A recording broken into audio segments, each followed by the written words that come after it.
লক্ষ্মী ঠাকুরের সবচেয়ে প্রিয় ফুল হলো পদ্ম। এছাড়া লাল জবা এবং গাঁদা ফুলও দেবীর খুব পছন্দের ফুল হিসেবে পরিচিত। এই ফুলগুলো নিবেদন করলে দেবী লক্ষ্মী প্রসন্ন হন এবং ধন সম্পদ বৃদ্ধি পায় বলে বিশ্বাস করা হয়।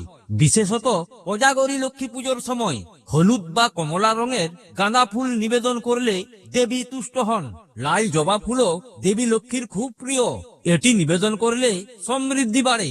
মা লক্ষ্মীর পছন্দের রং হিসেবে লাল, হলুদ এবং সাদা রঙের উল্লেখ পাওয়া যায়। দেবী লক্ষ্মীর গায়ের রং হলুদ এবং তিনি লাল বস্ত্র পরিধান করেন।